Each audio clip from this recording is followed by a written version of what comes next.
Jono pinned her up against the wall and was sticking blue tack in her mouth. Been a long time without you. Been a long time without love. Everything reminds me of you, but everything is not. Hey everyone, welcome to the Fun, Love and Money channel. Today I'm going to talk to you about, as I mentioned in my last videos, about the shit job carousel. I'm going to talk to you about another shit job that I had. Probably when I was around 19, I would say it was my first proper permanent job. And how I would say to kind of anyone who's trying to circumnavigate the world of work to try not to work in a shit job, and it's actually harder to start in a shitter job and then work your way up than it is to come in if you've got an existing skill or you've got an existing attribute that employers will value and will like. So this job, I left school at 18 after my A-levels. I was hoping to go to law school, which didn't manifest because I was playing rugby 6 days a week, and I then decided to try and become a professional rugby player, which didn't work out, hence all my shoulder operations, as you can see, probably in the video. But anyway, so I was left without a rugby contract and without a degree, trying to navigate the world of work in my late teens. So I did a bit of temping. I had one really amazing job, which I'll definitely talk to you about because I had some fantastic stories from that, on the White City estate in West London, which was a council estate. After that, I ended up getting a permanent role through the same temp agency that I was working for, Office Angels, really nice girls. They were based in Hammersmith. I don't know if they're still around. I don't think they are, but this was many years ago. So they got me a job. They told me it was a customer services job, and me being new and naive didn't really know what kind of questions to ask or what kind of things to look out for in an interview. So went along to this interview, which was completely unrelated to the job. It was just kind of a generic assessment day where you kind of had to go in and have some interviews and do a presentation. And they say, congratulations, you have been offered the job, and go into an office in Hammersmith. And at the time it was called Cable and Wireless, which was later taken over by NTL. And this was probably one of the shitest places I've ever had the misfortune of working for.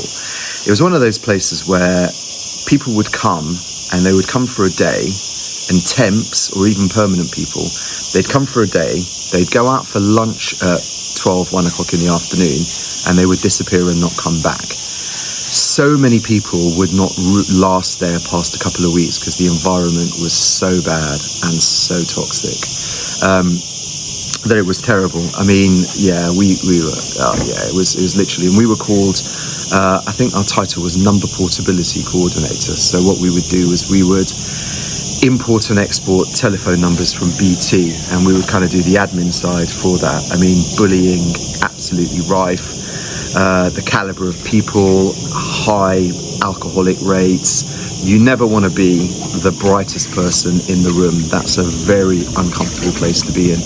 A lot of people had the mentality of what I would call at the time go-getter haters, where what they would do is they would hate people that would want to be successful or had ambition, and a lot of them wanted to just kind of come there and do their job behind their screen and collect the salary. First thing that came to mind was, so my first ever day there, they said you'll be turn up at, I can't remember, 9 a.m. Over in Hammersmith and meet the manager, who was a guy called Keith Goff, or should I say Keith Goff. He was from Southeast London. Big guy, about 6'6", with a big sergeant major moustache. He was quite a comical character, actually. Later found out he had aspirations to be in the police and in the army that kind of never materialised. So, yeah, he had that kind of demeanour. And I was young and keen and ambitious and thought, get into this company and work your way up, and within 5 years, 2 years, you'll be on the board of directors and you'll be doing all cool things. And it was the furthest thing from the truth. And I remember I met up with Keith Goff, and he sort of said, right, you got to get another, you're the new bod. Didn't even care about my name or anything, just referred to me as the new bod.